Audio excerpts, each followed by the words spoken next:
This video, I would like to discuss the differences between transaction reports and recurring transactions.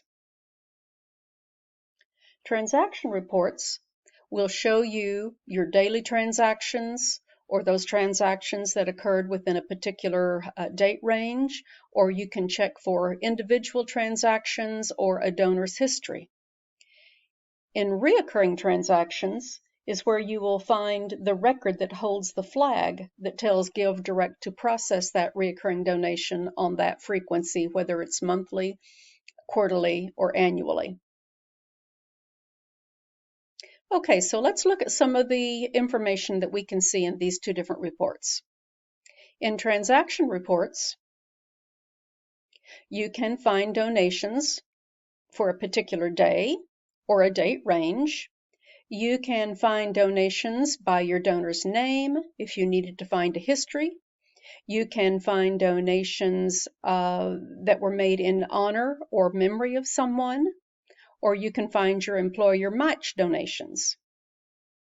But from our quick links, let's go to last month's transactions.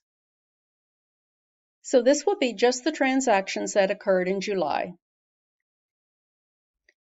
From this screen, you can see we have our date, we have obviously the donor's name, we have the form from which that donation was processed if you have more than one form, the type of payment method, and the amount.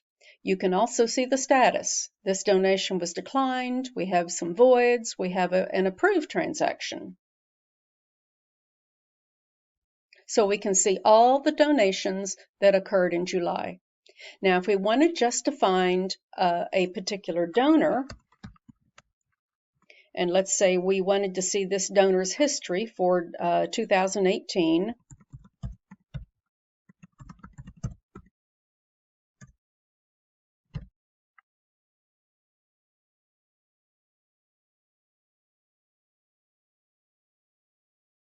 and then we have our history. Now this donor had 13 transactions. It looks like the first time we tried to process the donation in January, it was declined. She evidently updated her card information and we reprocessed it on the 22nd, and this time it was approved. In this column, the recurs column, you'll see that RM stands for recurs monthly. This is a transaction that GiveDirect processed.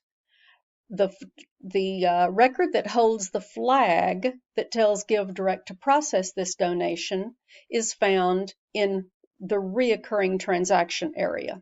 So let's go back over here and we're going to go to recurring transactions. And if I wanted just to find this donor's recurring transaction, I could use their name. Probably don't want to use a date range because we don't know when it was set up. So let's look for just that one donation. Okay, we can see that Grace has two donations. One is canceled and one is active, and we saw that active one that was processed in the transaction reports.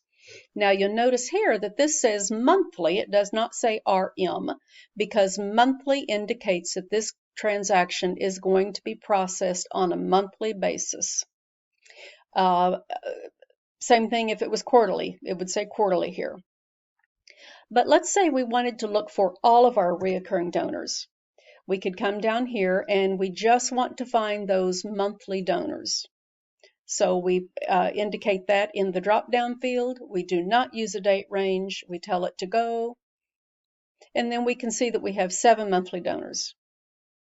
If I only wanted to look for those donations that were canceled, then I could change that frequency to canceled, and I could find those that way.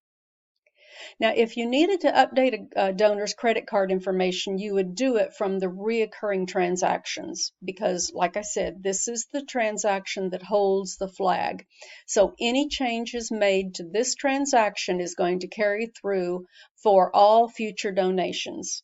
If you needed to update their contact information, if you needed to change the amount, or if you wanted to cancel it or change the frequency, or if you needed to update their credit card information, you would do all of that from the recurring transactions.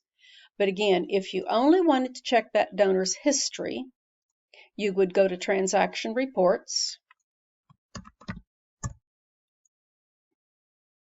tell it to search, and now we have her complete history.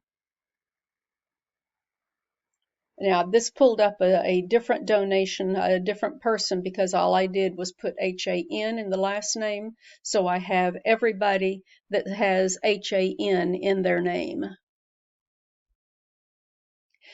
That is just a summary of the differences between transaction reports and reoccurring transactions.